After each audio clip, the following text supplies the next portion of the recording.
أعوذ بالله من الشيطان الرجيم. بسم الله الرحمن الرحيم. الرحمن علم القرآن خلق الإنسان علمه البيان. الشمس والقمر بحسبان والنجم والشجر يسجدان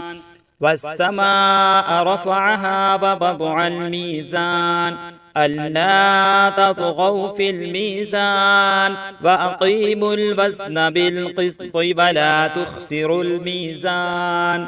والأرض وضعها للأنام فيها فاكهة والنخل ذات الأكمام والحب ذو العصف والريحان فبأي آلاء ربكما تكذبان خلق الإنسان من صلصال كالفخار وخلق الجان من مارج من نار فبأي آلاء ربكما تكذبان رب المشرقين ورب المغربين فبأي آلاء ربكما تكذبان مرج البحرين يلتقيان بينهما برزخ لا يبغيان فبأي آلاء ربكما تكذبان يخرج منهما اللؤلؤ والمرجان فبأي آلاء ربكما تكذبان وله الجوار المنشآت في البحر كالأعلام فبأي آلاء ربكما تكذبان كل من عليها فان ويبقى وجه ربك ذو الجلال والإكرام فبأي آلاء ربكما تكذبان يسأله من في السماوات والأرض كل يوم هو في شأن فبأي آلاء ربكما تكذبان سنفرغ لكم أيها الثقلان فبأي آلاء ربكما تكذبان يا معشر الجن والإنس إن استطعتم أن تنفذوا من أقطار السماوات والأرض فانفذوا لا تنفذون إلا بسلطان فبأي آلاء ربكما تكذبان يرسل عليكما شواظ من نار ونحاس فلا تنتصران فبأي آلاء ربكما تكذبان فإذا انشقت السماء فكانت وردة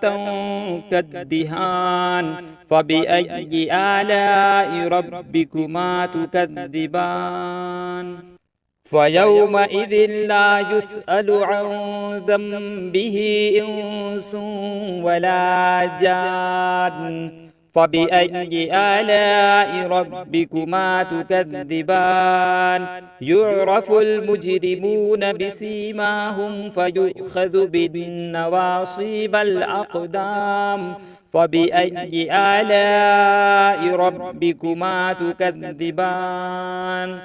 هذه جهنم التي يكذب بها المجرمون يطوفون بينها وبين حميم آن فبأي آلاء ربكما تكذبان ولمن خاف مقام ربه جنتان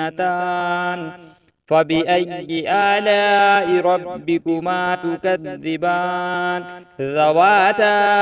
أفنان فبأي آلاء ربكما تكذبان فيهما عينان تجريان فبأي آلاء ربكما تكذبان فيهما من كل فاكهة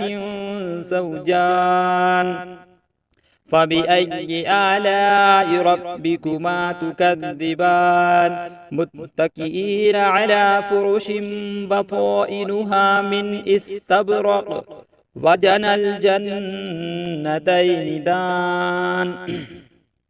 فبأي آلاء ربكما تكذبان فيهن قاصرات الطرف لم يطمثهن إنس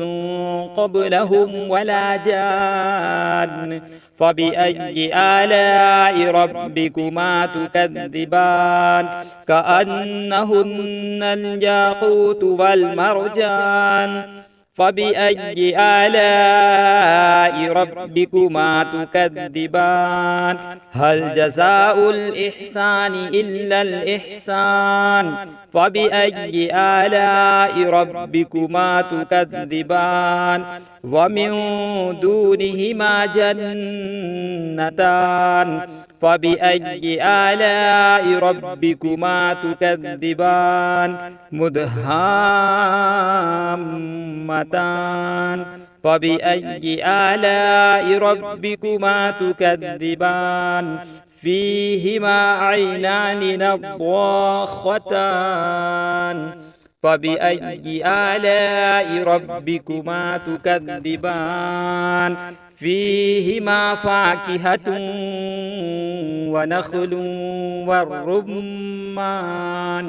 فبأي آلاء ربكما تكذبان فيهن خيرات حسان فبأي آلاء ربكما تكذبان حور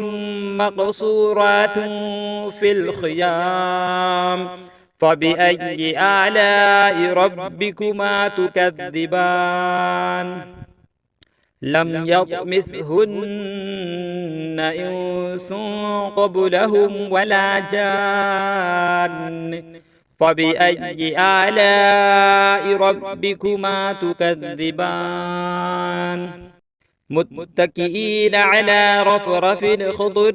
وعبقري حسان فبأي آلاء ربكما تكذبان تبارك اسم ربك ذي الجلال والإكرام